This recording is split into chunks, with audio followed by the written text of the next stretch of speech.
संदीप महेश्वरी उर्फ जीवा अपराध की दुनिया में एक बड़ा नाम था। लखनऊ कोर्ट में पेशी के दौरान गोली मारकर हत्या कर दी गई। संजीव जीवा की निजी जिंदगी भी कुछ दिलचस्प नहीं थी। जीवा ने 2006 में पायल नाम की लड़की से लव मैरिज की थी, जो शादी के बाद पायल महेश्वरी बन गई। मुजफ्फरनगर के गैंगस्टर संजीव महेश्वरी जीवा भाजपा नेता ब्रह्मदत्त की हत्या का आरोपी था। 90 के दशक में संजीव जीवा ने अपना खौफ पैदा करना शुरू किया, फिर धीरे धीरे पुलिस व आम नागरिकों के लिए सिरदर्द बनता चला गया।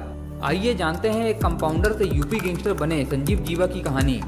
संजीव जीवा पढ़ने में होशियार था। वो डॉक्टर बनना चाहता था। घर की आर्थिक स्थिति ठीक नहीं होने के कारण सपनों की कुर्बानी देनी पड़ी।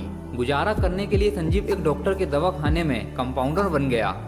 मरीजों को दवाओं की पुड़िया बनाकर देना उसकी रोजमर्रा जिंदगी का हिस्सा बन गया था। फिर एक दिन संजीव जीवा की जिंदगी बदल गई। वो अपने मालिक के पैसों की वसूली करने गया और जब वापस आया तो खुद की नई कहानी लिख चुका था। संजीव जीवा को उसके मालिक डॉक्टर ने एक दिन जिम्मेदारी वाला काम दिया।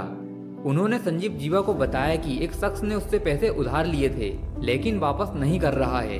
संजीव जीवा को पैसे वसूल कर लाने को कहा गया। संजीव जीवा ने पूरे पैसे वापस लाकर मालिक को दे दिए। इस घटना से संजीव जीवा का हौसला बढ़ा और यूपी में जन्म हुआ एक नए गैंगस्टर का।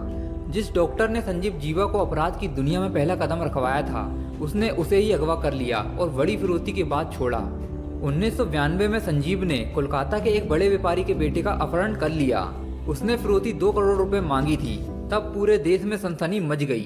संजीव जीवा फिर मुन्ना बजरंगी गैंग में शामिल हो गया। मुख्तार अंसारी के सबसे भरोसेमंद शार्पशूटर मुन्ना के साथ जुड़ने से संजीव का अपराध की दुनिया में बादशाह बनने का सपना पूरा होने के करीब पहुंच गया।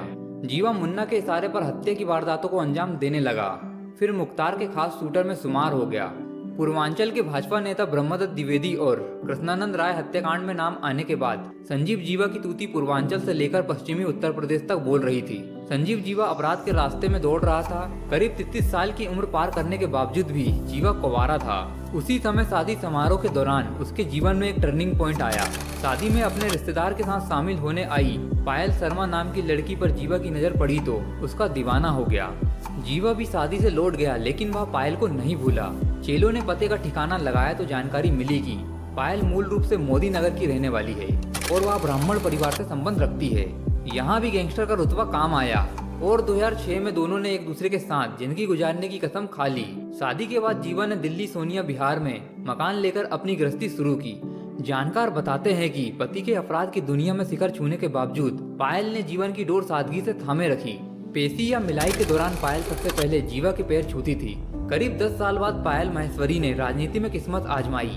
पायल ने रालोद की सदस्यता ग्रहण करते हुए 2017 में मुजफ्फरनगर के सदर विधानसभा क्षेत्र से रालोद के टिकट पर चुनाव लड़ा था, लेकिन वह चुनाव हार गई थी। राजनीति में शुरुआती असफलता के बाद पायल की सक्रियता कम हो गई। 2022 में पायल महेश्वरी पर धोखाधड़ी के कई संगीन धाराओं में मुकदमा दर्ज हुआ। 2023 पर गैंगस्टर एक्ट भी लगा।